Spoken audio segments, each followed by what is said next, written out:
And now, all the way from the other side of the pond, it's the Tea Party Power Hour with Mark Gillar. Welcome to the Tea Party Power Hour. I am your host, Mark Gillar. I want to remind everybody, if you'd like to subscribe to our newsletter, all you have to do is text the word tea, that's T-E-A, as in taxed enough already, to 44144. Once again, that's T to 44144. Also want to remind you that Christmas is coming up and we have a wide selection of Donald Trump coins on our website. Just go to teapartypowerhour.com, click on the Trump Coins tab at the top of the page, and you will see a wide selection of some very beautiful 99.9% silver coins. I'm very excited about our guest today. Her name is Stacy Manning. She is the co-author of Raising Conservative Kids in a Woke City. Her co-author was Katie Faust, and they've written books together before. In this particular book, they're teaching parents how to raise conservative kids in a woke city. She knows about what she speaks and what she writes because she and her husband of 20-something years are raising 3 kids behind enemy lines in a suburb just outside of Seattle. When she's not sticking her meddling fingers in another writer's work, she is barefoot in the kitchen making her husband a sandwich. Stacy Manning, welcome to the Tea Party Power Hour. It's an honor to have you here. Hey, thank you so much. The pleasure is mine. Well, looking at that last line, in the kitchen, you're barefoot in the kitchen, no less, making your husband a sandwich. Did you put that on there to just tick off feminist, or what was that about? I'm thinking maybe I should have added pregnant and barefoot in the kitchen making a sandwich. You know, I put it there because it's funny. And everyone is so uptight and so looking for opportunities to be angry and upset and hair triggered that I don't mind needling folks a little bit. Everybody just needs to calm down and have a laugh. I agree with you. In fact, you stole my next line. I was going to say, if you had put barefoot and pregnant in the kitchen making your husband a sandwich, that would kind of be the maraschino cherry on the let's tick off some feminist ice cream sundae. But you beat me to it, as always. I love it. That was good. And I left out the part about you inventing the middle finger. That was quite a surprise. Also, this is widely accepted and known. Not only did I invent the middle finger, aka bird of freedom, I was born in a volcano. Just ask my 11-year-old. And there's got to be one other thing. And the red-haired thing, it means that I'm descendant of the Nephilim as well. That's the reason. Wow. I've got just a pantheon of crazy things under my belt. It sure sounds like it. Well, I can't wait to get into this book and talk about some of the things there. On a more serious note, you're just outside of Seattle. I mean, Seattle certainly is in the running for woke capital of the world.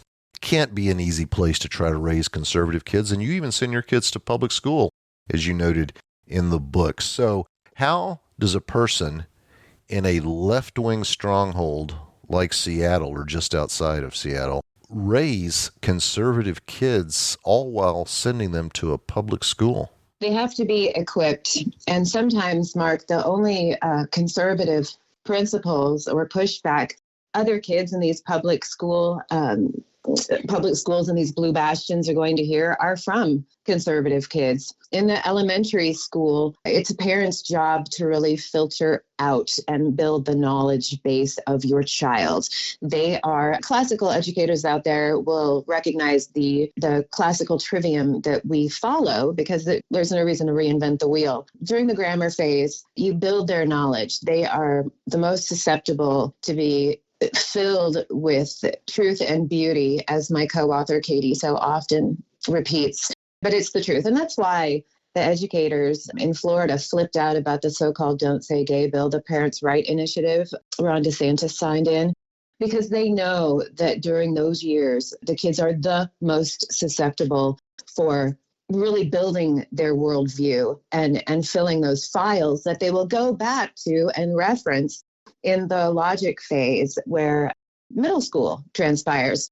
And during those years, you have to help them build their filter. They're going to be coming back to you with all sorts of crazy stuff that you could not, I'm not creative enough to manufacture some of the crazy stuff my children have come home with over the years.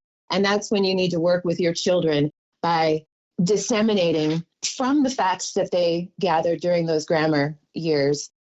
What is truth? There's D.L. Moody, pastor from the past. He often spoke of a crooked stick versus a straight stick. And you can't really tell how straight a stick is until you lay a crooked stick up against it. And these are the years in middle school where you're helping them kind of whittle that conservative straight stick with which they can line up against all of these terrible, awful, bad ideas and flat out lies that they will be confronted with. And then there's high school. By about high school, you're finished. It's the rhetoric phase, the phase where they can elucidate their own ideas and defend their principles because they've really become owners of them and they've seen the truth that the parents out there have been teaching them. In this phase in particular, high school, your most important job is to stay connected to your kids. The booger wiping and vomit cleaning years are behind you, but they still need you just more cerebrally in the high school years.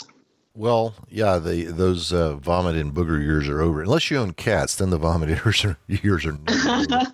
But one of the things that I think we have to say is that you can, in fact, get little feedback signals along the way that you are on target with your kids. For instance, your daughter has done a wonderful job of converting pro-choice kids to pro-life on her school bus. Tell us about that. Yes, indeed. And the first time that she came home with a successful conversion story, she was beside herself, like still a little nervous about it, and breathlessly explained to me like how the whole thing went down on the bus. And she was elated. And it was really hard for her because, having these conversations can be difficult, but we need more courage. And she's such an example of courage in this way because she came home the second time and reported it was easier, Mom.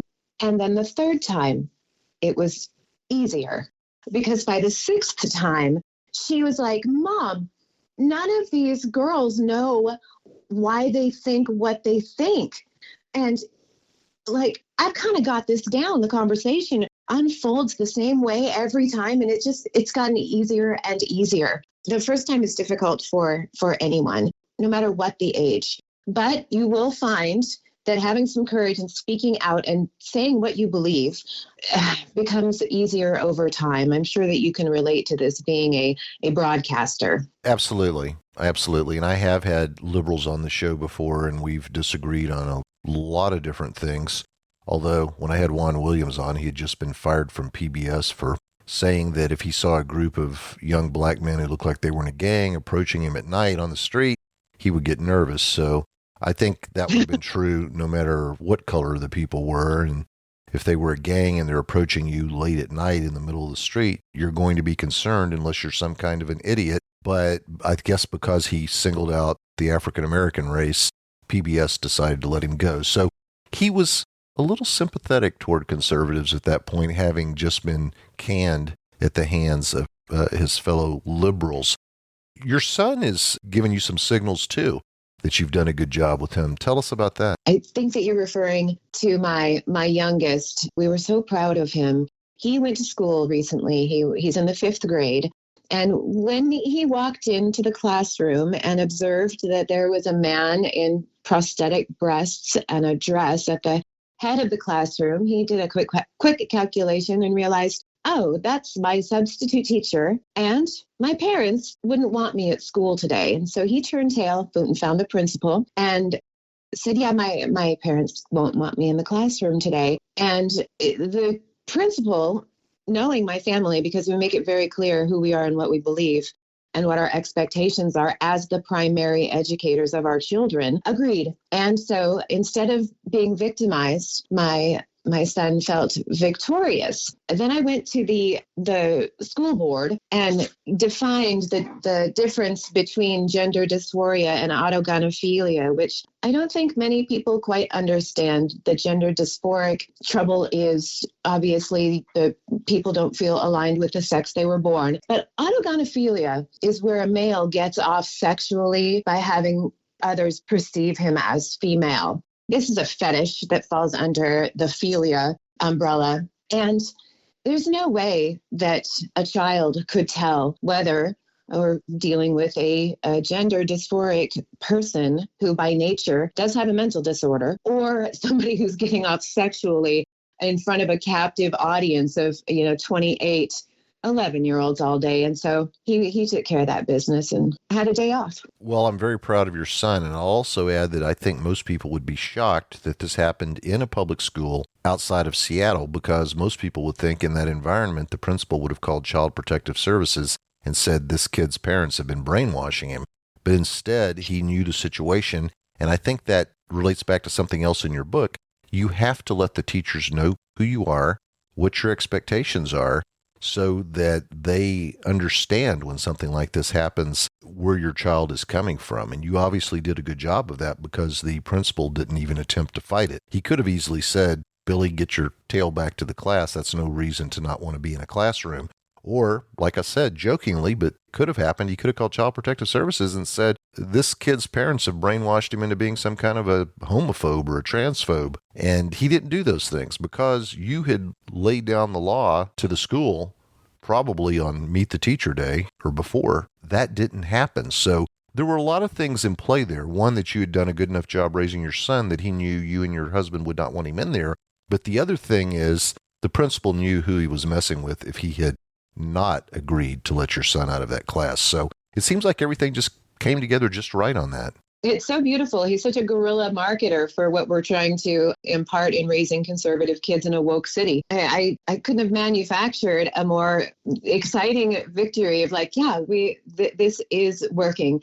And not only educating the teachers in a kind and gentle and friendly and using their language, team up and partner with and all the buzzwords, but being there, being present, making sure that the educators understand that they're there for the reading, writing, and arithmetic. And while being in the classroom and asking about the books in the library, and just, being a little bit squeaky is so very important. But also exposing your kids to things that you might believe are a little bit beyond their pay grade it's one of the biggest problems I think that we have. We want to shelter our children, and I totally relate to that. I'm a fairly decent parent. I want to protect my kids, but we have to remember that shelter is temporary, and they must be equipped to not only protect themselves when they're out from your care, but there's something called the Founder's Principle that we talk about in the book. And the Founder's Principle explains the phenomenon of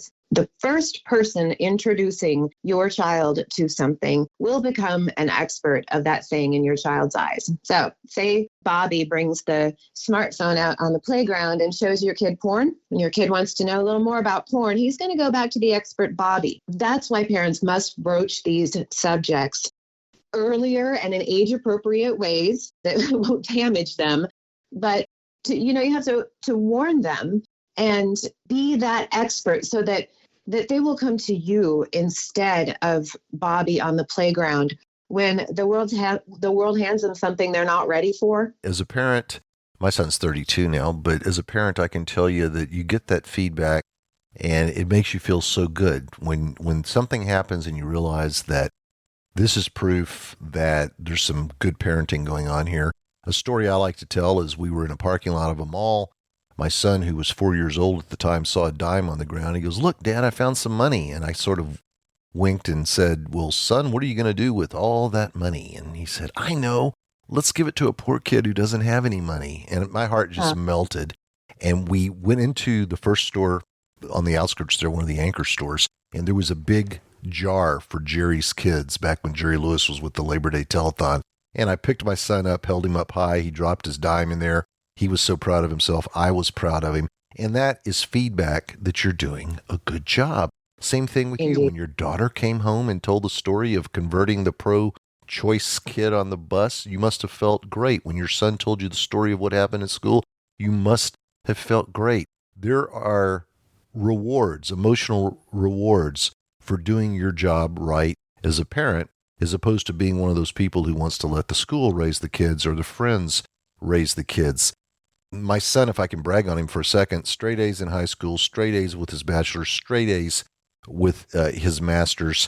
And the teachers and professors always praised him. And people would ask me, how did you raise such a good kid? And my response was, because I raised him. He wasn't raised by his friends. He wasn't raised by the teachers. He was raised by my wife. He was raised by me. And that's why he turned out the way he did. And I can see the same thing with you. You said that you have to get to the kids first. You do. When your kid encounters something they don't understand or something that makes them feel uncomfortable, you want the first thought in their head to be, I need to go talk to mom. I need to go talk to dad, or I need to talk to mom and dad. You don't want them to say, well, I need to go talk to Todd, or I need to go talk to Dylan, or I need to go talk to whomever, or I need to go talk to Mr. So-and-so, my science teacher.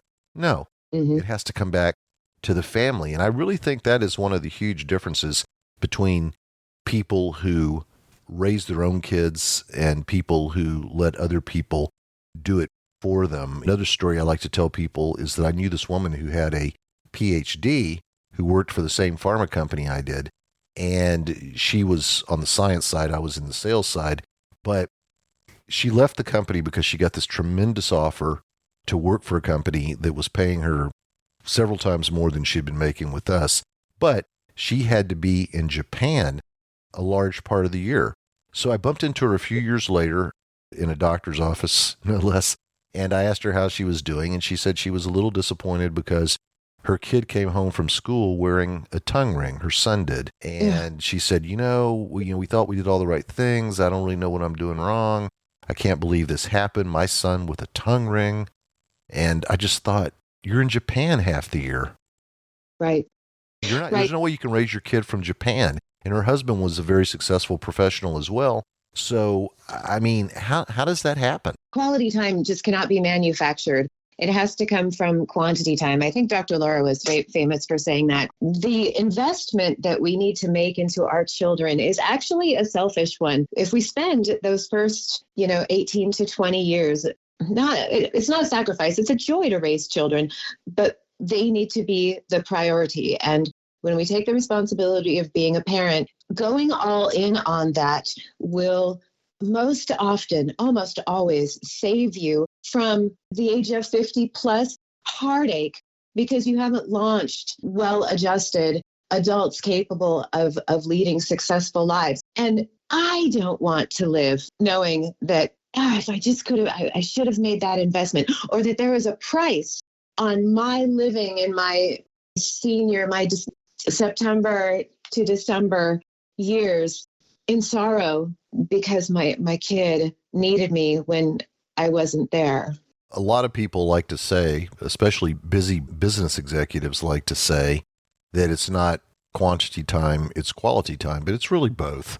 I mean, you can't, if you're not there for them, someone else is raising them. If you're not going to do the job, someone else is going to do it. And again, I think that's what's wrong with so many kids today and adults that were raised this way, is that the TV raised them, or their friends raised them, or the teachers raised them, but the parents did not raise them. They were too busy chasing dollars. And if you're a parent out there and you think that because you can buy your kid the latest iPhone, the most expensive clothes, and do things for them financially, that you're doing your job as a parent, if you're neglecting them in other areas, then you're not doing your job as a parent, no matter how much money you throw at the situation. It's kind of like government. Democrats, liberals always think you just throw some taxpayer money at the problem and it will go away. And that's not the case. You can't fix some things by throwing money at them. And that's exactly what we're seeing with the way a lot of these kids are being raised. I have a lot more questions that I want to ask you, and I even want to get into this autogonophilia thing versus gender dysphoria. I want to go back and revisit that. But first, we have to do a little business with America so we can keep the lights on. So if you'll bear with me, Stacy, we're going to take a break, do a little business with America, and we will be right back. All right. You're listening to Mark Goulart. He explained the way things really are. And we are back with Stacy Manning. She is the co-author of Raising Conservative Kids in a Woke City. Stacy, you mentioned something earlier about there is a difference between gender dysphoria.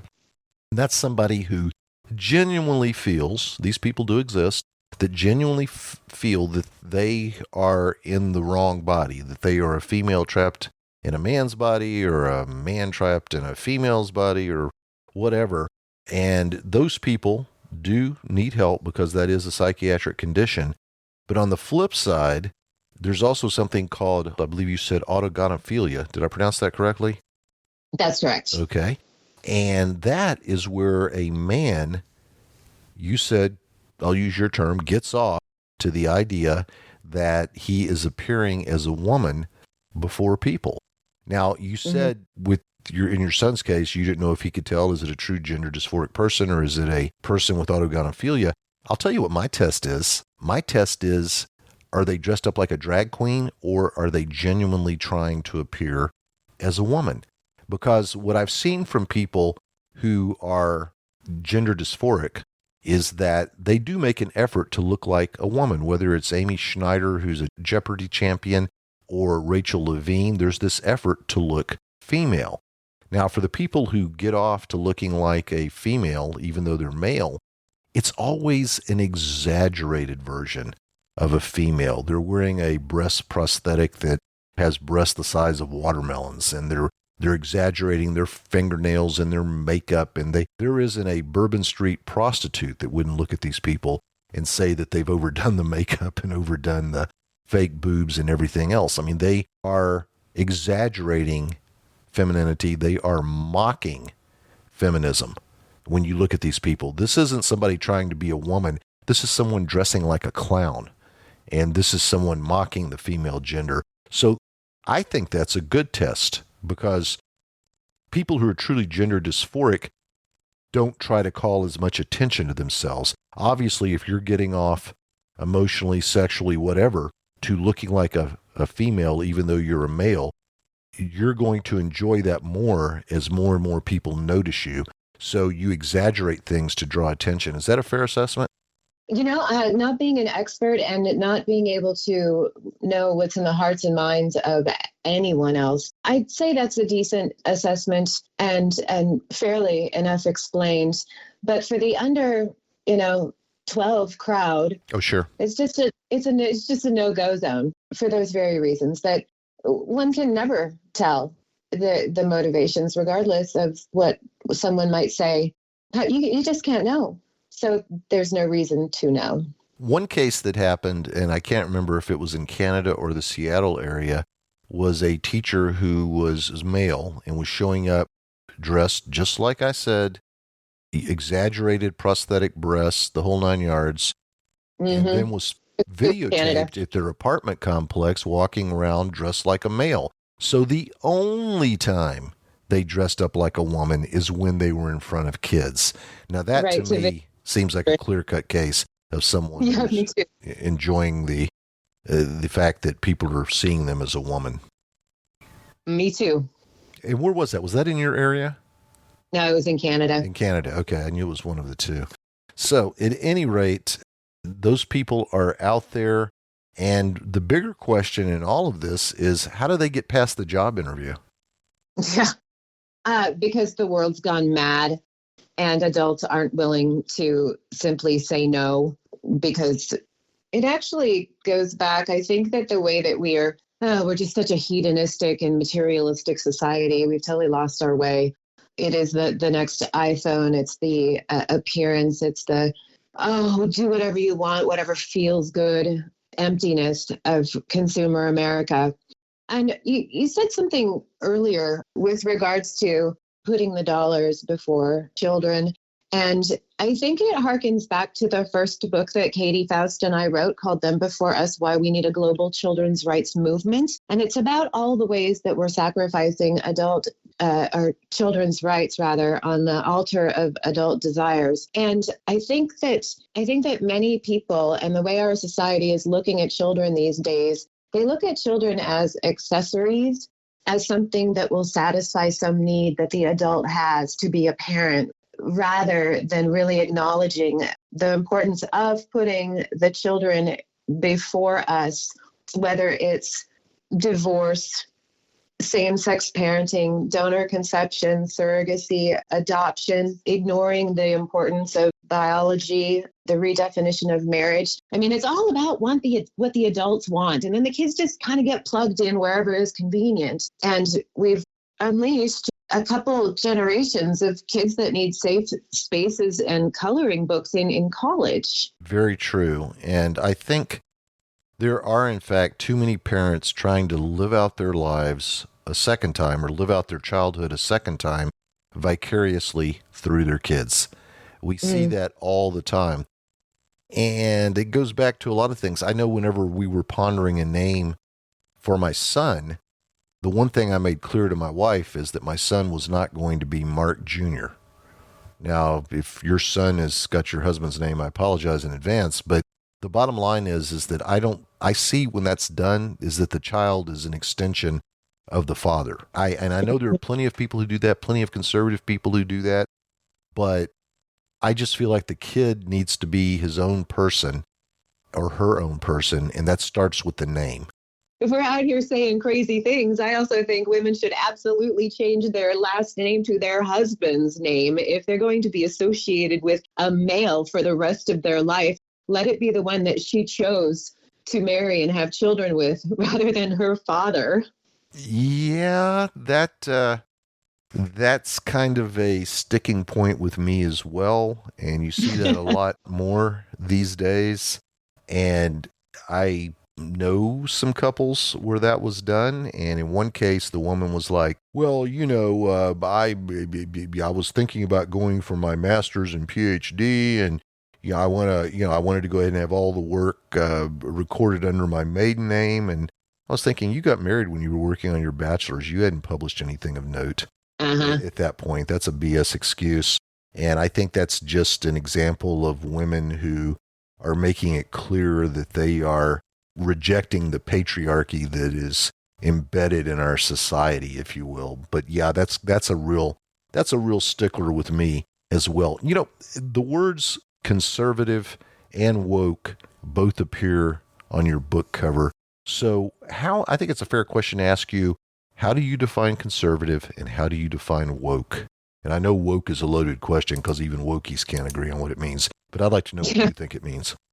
Fair enough. We didn't say raise Republican kids or Trumpian kids. We chose conservative because we believe that there are a number of principles, our founding principles, that need to be conserved and taught to our children. Just some basic equality, not equity.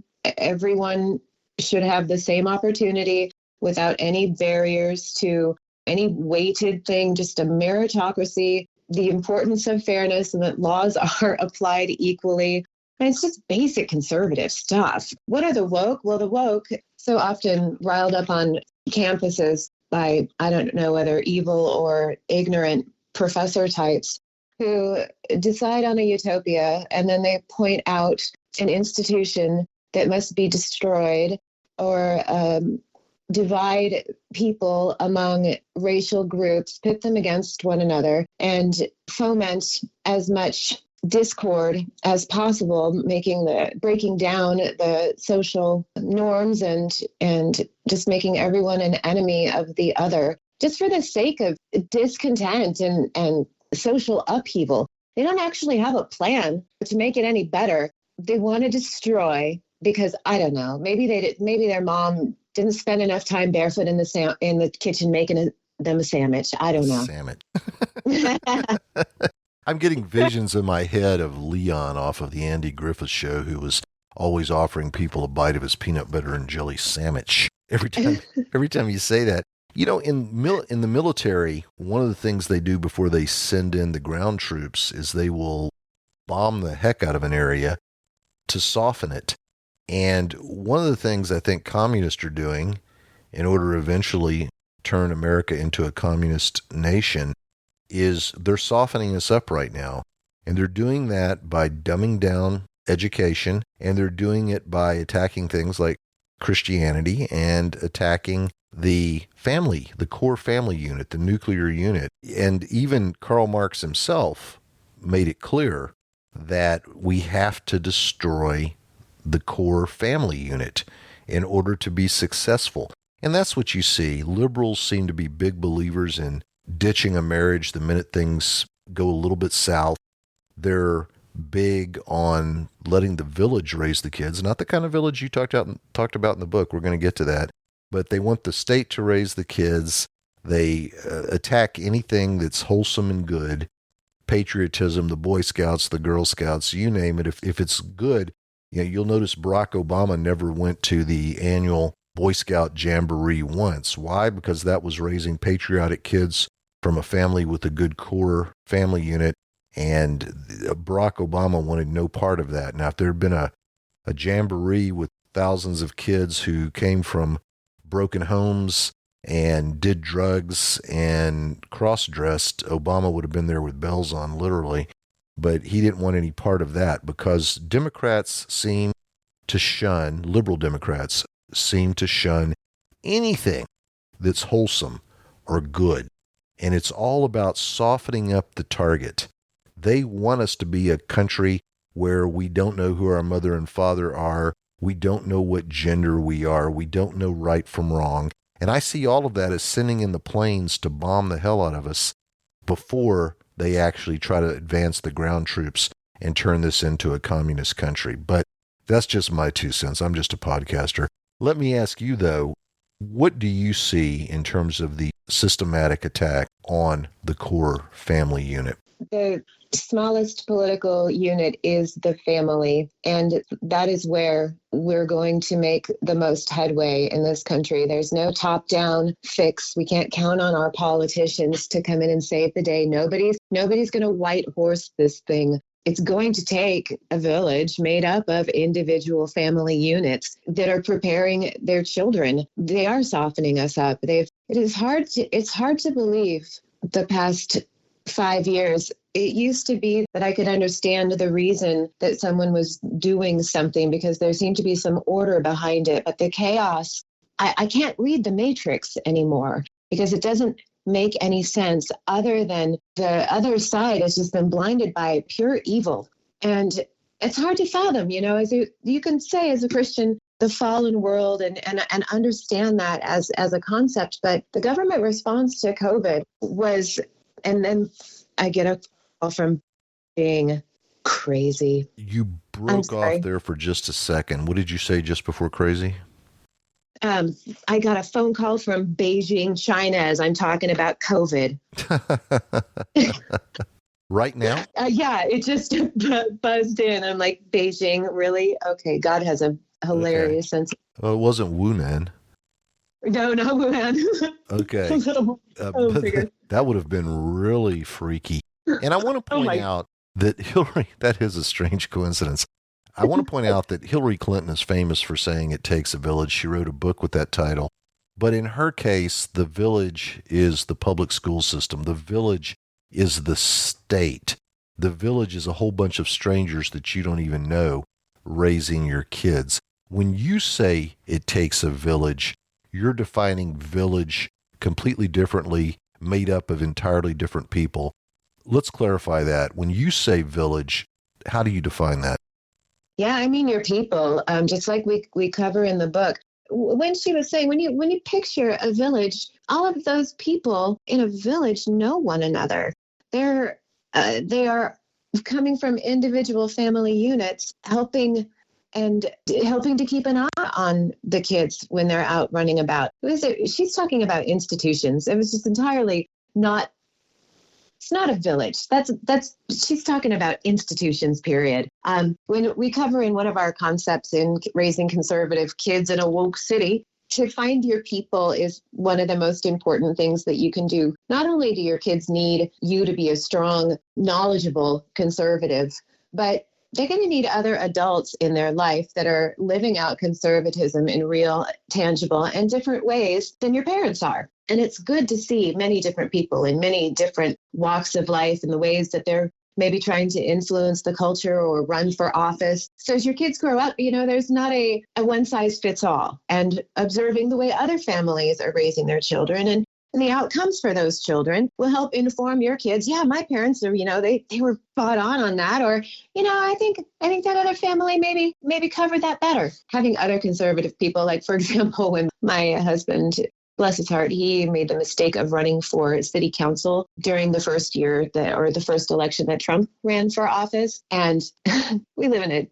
insane place. It was so crazy. And the online hatred and vitriol was so great that Mr. Manning directed me to not use my last name in public for fear of these people harming us. My daughter was called a Nazi at school.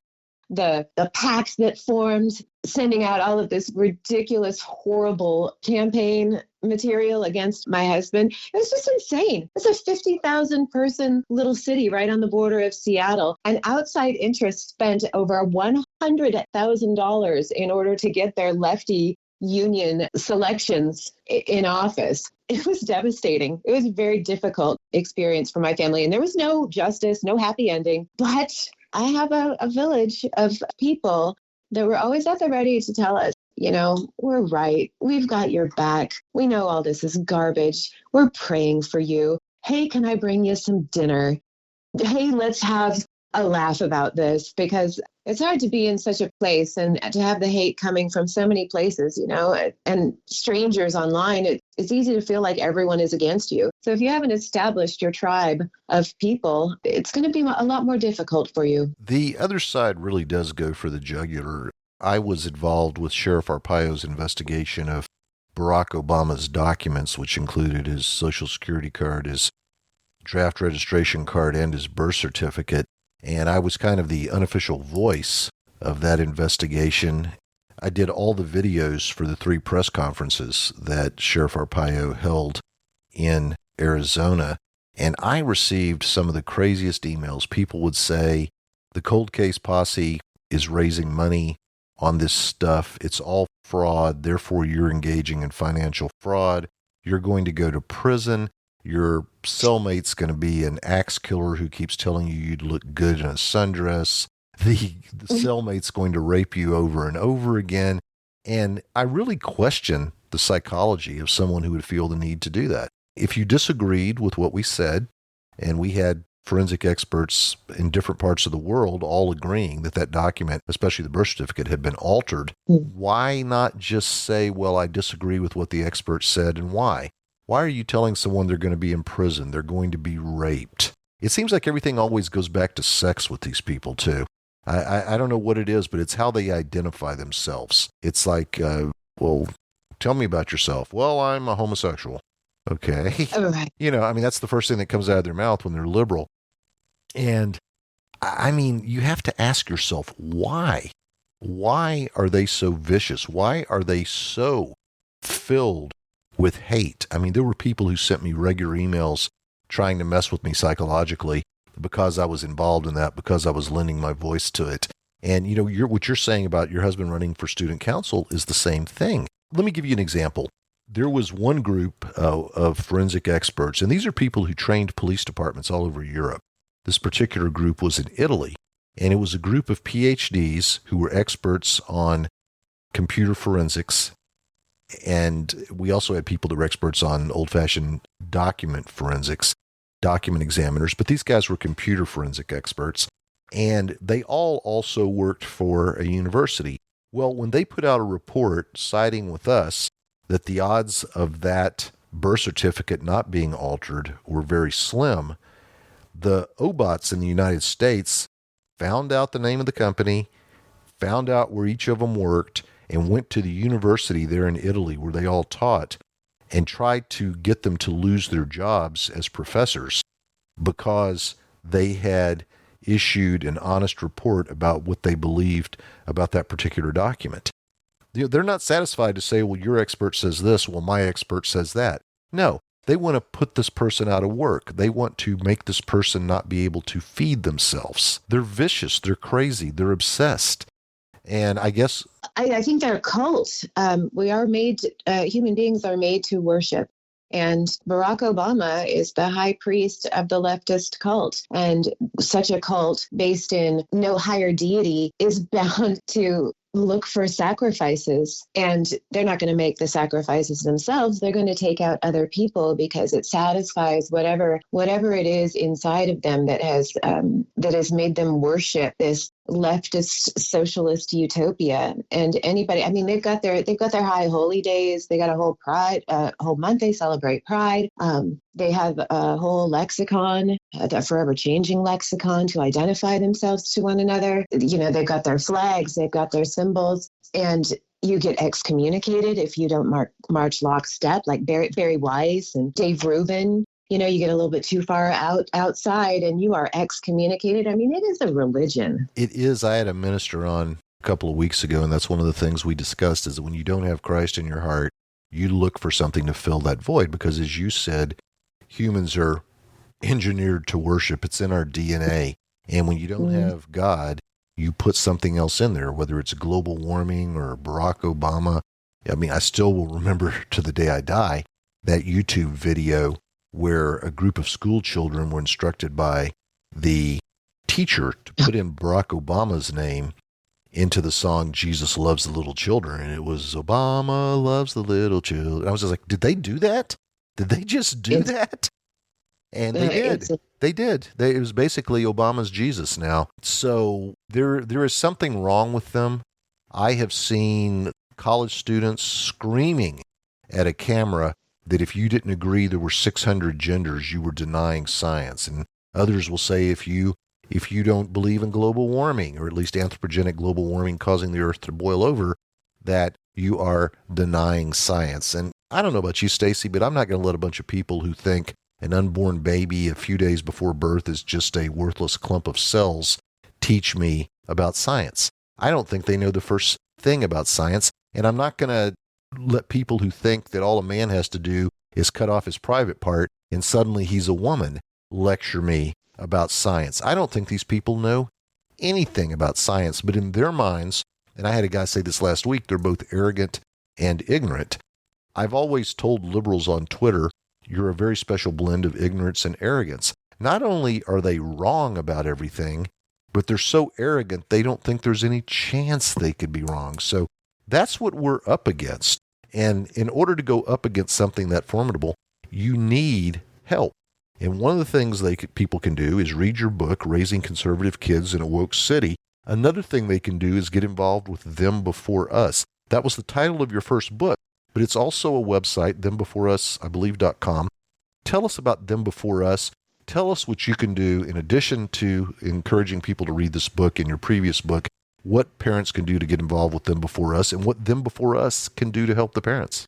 Well, Them Before Us is a nonprofit that my dear friend Katie Faust launched. Oh gosh, how many years ago? I'm unsure of the years. We've been writing together about the needs and rights of children for about 8 years now, and we started our collaboration defending traditional marriage. And as we were kind of duking it out on from our little corner of the internet, we quickly began to realize that we're talking about a much greater issue here.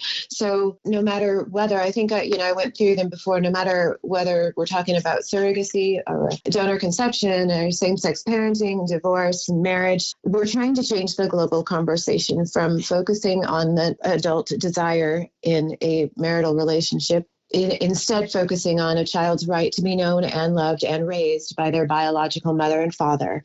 There's so many horrible things that have happened, even just here in Washington State. A few years ago, I testified to Congress. They were in a committee meeting talking about the passage of this bill called the Uniform Parentage Act. And it was all structured on, the importance of gays having children, and they brought one kid after another up with gay parents talking about how important it was and how getting their parents' marriage recognized was just like the best thing that ever happened to them. It's like Stockholm Syndrome style, right? Behind this so-called gay marriage or lesbian and gays parenting bill lurked a horrible child trafficking truth. Because of this bill, a woman can be brought here to this state, see a doctor one time, be impregnated with gametes, sperm and egg from two people that she does not know, and be taken away to God knows where, carrying a baby she's not biologically related to.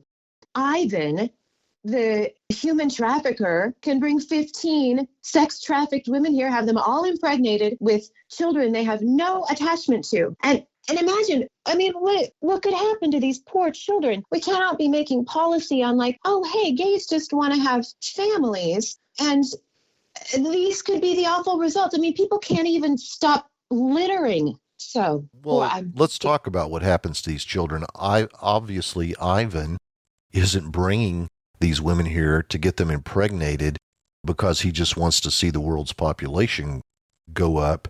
He's bringing them here to become impregnated because he wants those children once they're born. So the big question is, what happens to them? Are they being sold on the black market to parents who want children, which is one option, or is something even worse happening to them? Are they going into a life of sexual slavery? What happens to these kids as they're growing up? We have an example of one evil couple that purchased a baby through surrogacy and were molesting it and molesting this little boy and using him as payment for other disgusting molesters and pedophiles as they just moved fabulously around the world, trafficking their baby as a sex toy for these perverts.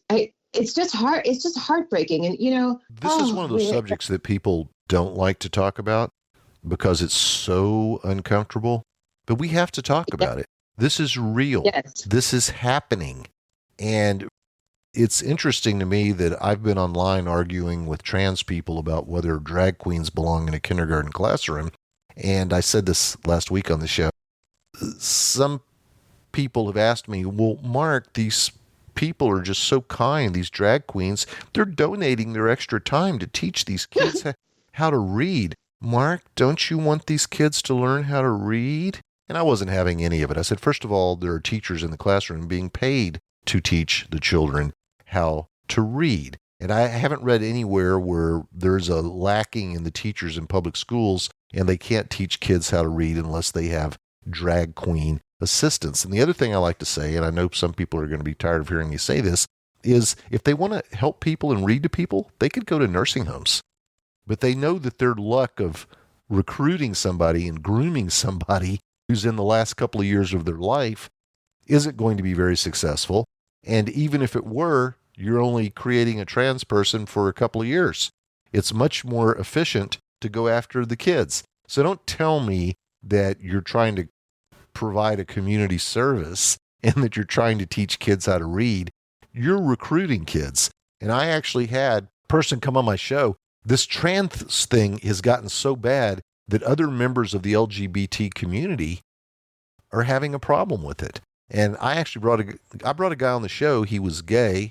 He was African American, and he's sick and tired of people saying that white people are racist. And he's also tired of what trans are doing in the kindergarten classroom. And he said that lesbian, gay, and bi people are finding this horribly offensive. So these people don't even have a home in the LGBT community anymore because what they're doing to children is so disgusting. Well, and it's the most anti-gay movement ever that we would say that we wouldn't just say wait and see. What is it? The figure is 90% of children who are just treated with a wait and see come out on the other side of puberty comfortable with the sex that they were born. But if you introduce chemicals and surgical interventions, I think that the statistic is entirely reversed. So you're a tomboy. That's still a thing. It doesn't mean you have the wrong genitals. It's such an attack on reality. I think that's part of the reason that The Matrix is so hard to read, because it's just baffling that the truth is so very obvious to me, but people who are bent on destroying just reject basic truth. Let's go back to Them Before Us for just a second. We talked about buying the books, and do you have educational materials available through them before us that can help parents raise conservative kids in a very liberal environment? Plenty. Not only do we have many, many stories of children who have been raised in not traditional, but modern families, which is just, that's a guaranteed term that you're talking about kids that are sacrificing for adults. But not only do we have those stories, but our book, Then Before Us, Why We Need a Global Children's Rights Movement, covers each of these topics in a child-centric way and gives people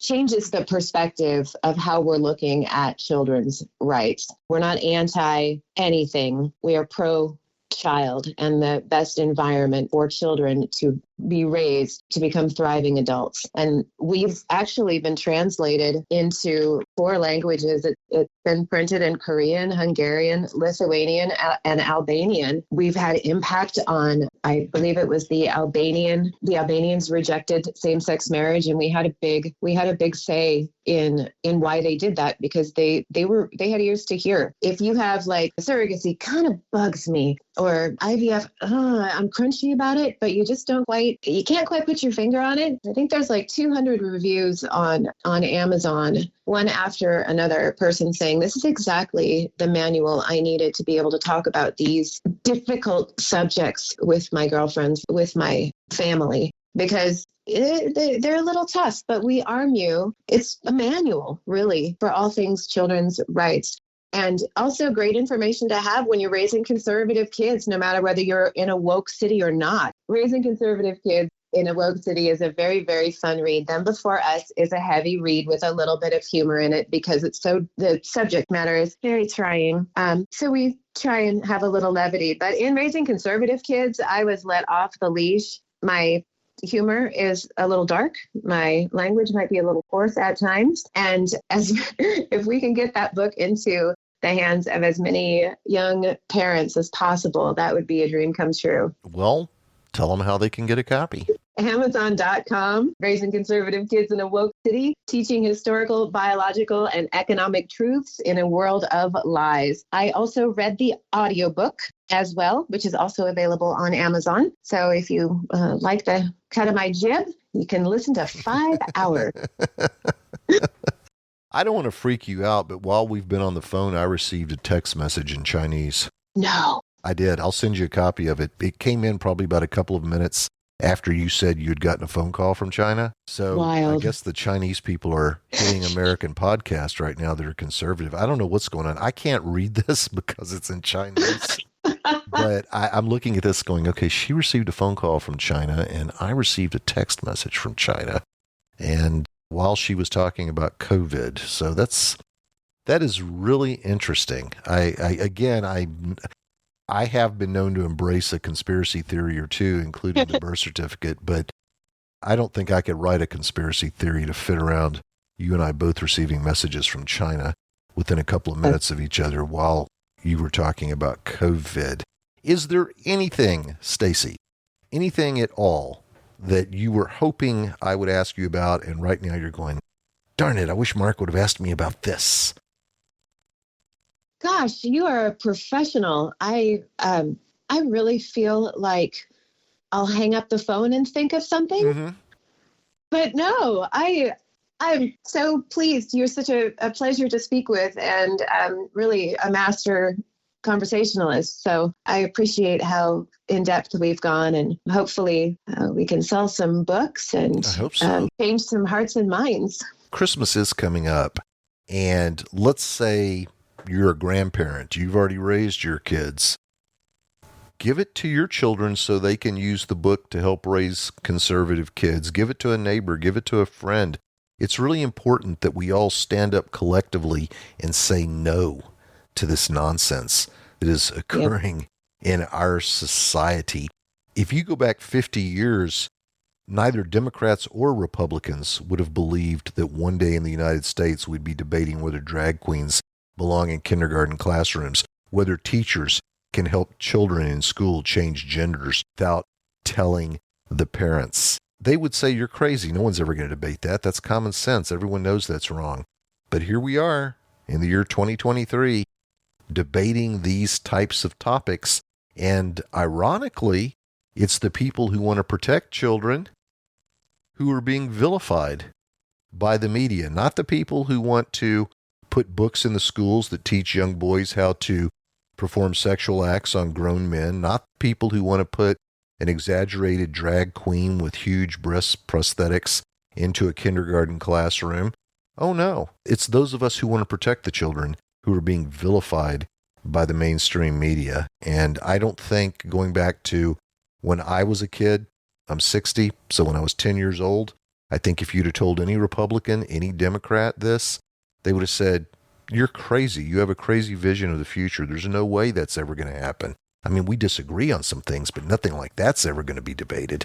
And yet, again, here we are in 2023. So, Stacy, I want to thank you for coming on the show. You're welcome to come on whenever you want. You've been a pleasure to interview. I know you've got one of the most soundproof, high-tech home recording studios in America, and that certainly was evident today. And not only that, you're extremely easy to work with. Love to have you back sometime. Tell Katie to come with you, and we could have some fun interviewing her as well. Let's give Yoram Hazani a plug as well. He wrote the foreword to the book. And let's also, this was a Post Hill Press book, correct? Yes, Post Hill Press. Right. Let's give them some credit too, because without publishing outfits like Post Hill Press, your wonderful publicist, Olivia, we would not be able to get these books to market. I could just see, I'm not going to mention the names, but there are some publishing houses in America that if you brought this book to them, they'd have laughed in your face. We're not publishing that. No. Take your conspiratorial, right-wing nonsense and get out of our office. But no, Post Hill didn't do that to you. And they put out I've had a lot of Post Hill authors on my show, and you guys are spreading messages through Post Hill that need to be spread. So once again, thanks for coming on the show. Enjoyed it very much. If you have anything else you want to talk about, come back from time to time just to tell us what's going on at Them Before Us, and maybe we can get into some of the individual materials in more detail that you have at Them Before Us. I mean, it doesn't have to be an hour-long interview. You guys come up with a new pamphlet or something.